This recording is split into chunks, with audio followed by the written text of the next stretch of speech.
सभी मित्रों को आदर्श धर्म सनातन धर्म के अनसुने कथा प्रसंग में पंडित विजय कुमार अवस्थी का जय सिया राम। आप लोग देख रहे हैं महर्षि विश्वामित्र कृत हजारों साल पूर्व लिखित सीता पुनरागमनम का 7वां एपिसोड। आपने पिछले एपिसोड में देखा कि कैसे भरत जी की विनती पर महर्षि विश्वामित्र सहस्र रावण के पूर्व जन्म की कथा सुनाते हैं। कैसे शिव जी के श्राप से माता के भक्त राजा हाटकेश्वर पुत्र राक्षस और वरदान से वैष्णव पत्नी वृंदा से विवाह और महान शक्तिशाली होता है। उसकी राजधानी जालंधर का क्या रहस्य है वो बताया गया। अब उससे आगे राजा हाटकेश्वर की मृत्यु के बाद द्वादश तड़ाग नगर के राजा जालंधर बने। चूंकि जालंधर श्रापवश राक्षस प्रवृत्ति का था और ऐसे लोग गलत को सही और सही को गलत बताते हैं, उसने शुरुआत अपने घर से ही की। राजा हाटकेश्वर के छोटे भाई जो राज्य के महामंत्री थे और धर्म ध्वज वाहक थे, उन्होंने अपने भतीजे को राज्याभिषेक के बाद जैसे ही ज्ञान भक्ति की बातें बताना शुरू किया कि उनको हमेशा के लिए चुप करा दिया गया और घोषणा की कि आज के बाद यह छोटा राज्य न होकर पूरे संसार पर जीत करने के संकल्प के साथ युद्ध की तैयारी करो। और जालंधर ने सभी मित्र राजाओं की हत्या करके या कैद करके कारागार में डालकर उनके राज्य धन संपत्ति सब कुछ हड़प लिया। उनकी महिलाओं को जबरन अपने महल में ले आया और विवाह किए। उनमें से कई अन्य राजाओं की रानियां थीं, कई उनकी बहनें, कई बेटियां। जो स्त्री उसकी बात मानकर उसकी रानी बन जाए, विवाह कर ले तो ठीक, वरना उसकी हत्या कर दी जाएगी, ऐसा आदेश दिया था। इस तरह से जालंधर ने सभी राज्यों को जीतना, उनकी धन संपत्ति को लूटना, उनकी महिलाओं को अपनी बनाना और इन्हीं कर्मों को राक्षसी प्रवृत्ति कहते हैं, राक्षस कहते हैं। राक्षसों के सर पर कोई सींग नहीं होते, उसके लिए कोई अलग से पहचान नहीं होती है। उसके गुण अवगुण ही राक्षस देवता या मनुष्य बनाते हैं। मनुष्य वो है जो बीच का रास्ता अपनाकर धर्म अधर्म के बॉर्डर पर खड़े रहो, किधर भी जा सकते हैं। राक्षस जो अधर्म पाप में संलिप्त हैं, देवता वो जो धर्म का मार्ग अनुसरण करें। अर्थात तीनों ही हमारे अपने अंदर हैं। हम चाहें तो आए खाए पिए पत्नी परिवार के लिए कर्तव्य ईमानदारी से निभाए और मर कर चले गए तो वो हैं मनुष्य जो गुमनाम होकर चले जाते हैं।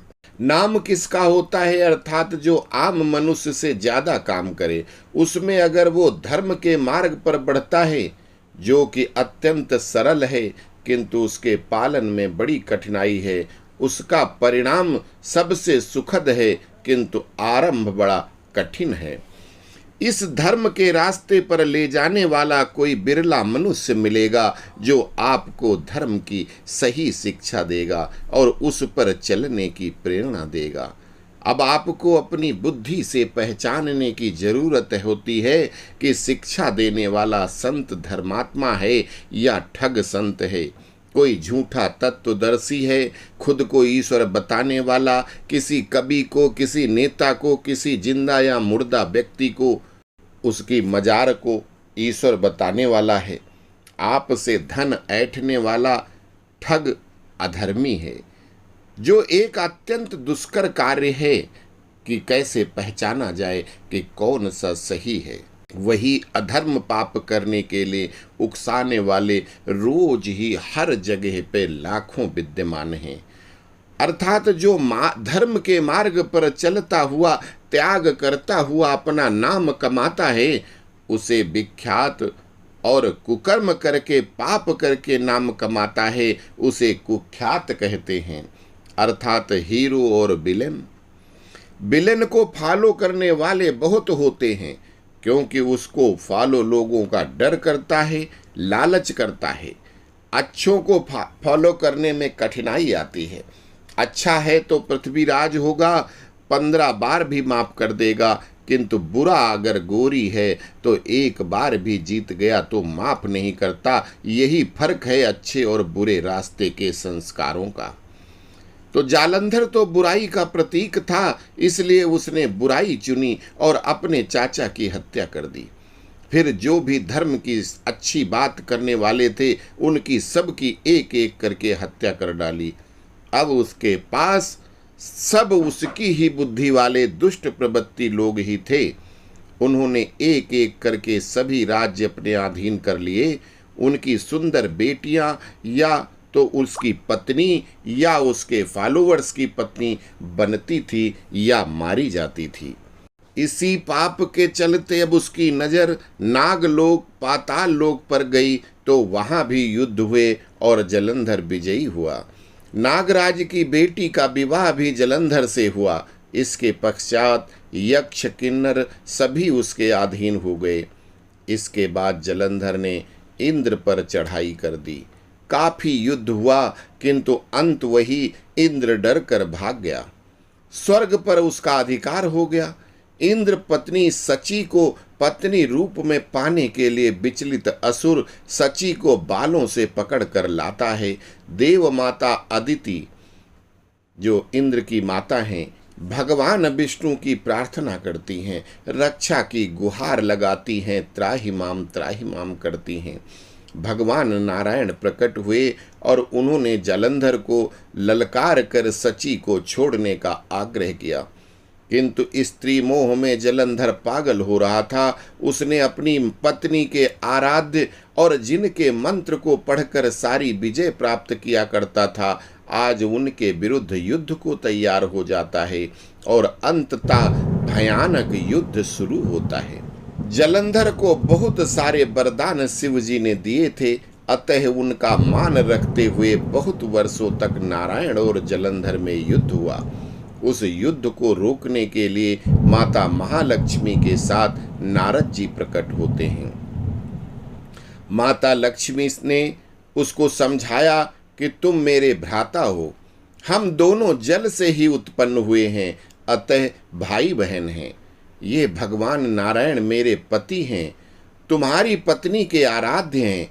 इन्हीं के मंत्र जाप करके वृंदा तुमको सभी युद्ध जितवा देती है, किंतु साक्षात नारायण से तुम युद्ध करके अपनी मृत्यु को बुला रहे हो।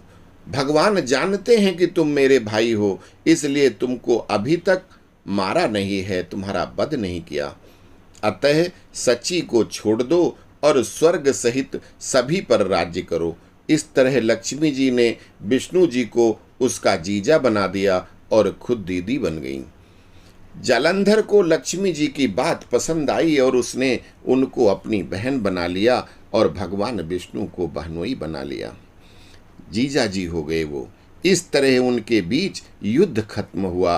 वास्तव में यह युद्ध दोनों तरफ से नारायण ही लड़ रहे थे।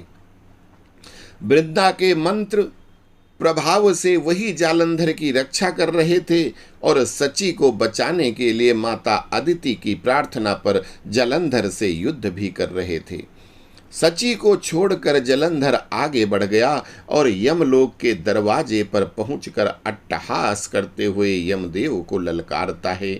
आगे की कथा देखेंगे अगले अंक में। आज कथा को यहीं देते हैं विराम। तब तक के लिए बोलो जय जय श्री राम।